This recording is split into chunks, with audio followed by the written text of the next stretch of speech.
नमस्कार. आज आपण आणखीन एका संत कवयित्रीला स्मरण करणार आहोत. संन्यासीपण, निवृत्ती, जीवनभोगापासून दूर राहणे आणि आध्यात्मिक स्वरूपाचे विचारदर्शन घडवणे अशी जिच्या आयुष्याची वाटचाल ठरली ती स्त्री म्हणजे संत महदंबा.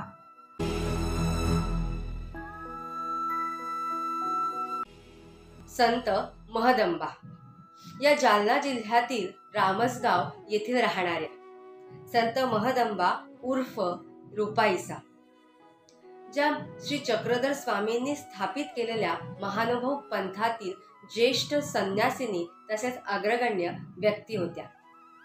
त्या सर्वांच्या मोठ्या आईच होत्या, त्यामुळे सर्वजण त्यांना आऊसा म्हणत. श्री चक्रधर स्वामींच्या सेवेत भक्तीत रममाण असताना त्यांना उपजत काव्याची ओढ लागली.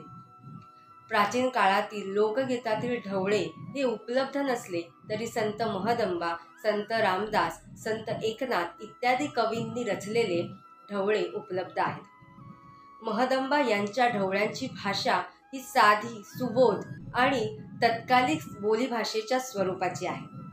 त्यांनी ढवळ्यांप्रमाणेच मातृकी रुक्मिणी स्वयंवर या काव्याची निर्मिती केली. त्याचप्रमाणे गर्भकांड ओव्यांचे प्रकरण त्यांनी लिहिले, ते आध्यात्मिक स्वरूपाचे आहे. अशा प्रकारे महदंबा या संवेदनशील, चौकसपणा, नीटनेटकेपणा, जिज्ञासूपणा असलेल्या, सुगरण गाणे गाणाऱ्या आणि सुंदर रांगोळी काढणाऱ्या दक्ष कार्यकर्त्या होत्या. अशा या सर्वगुण संपन्न संत कवयित्रीला मी विनम्र अभिवादन करते. धन्यवाद.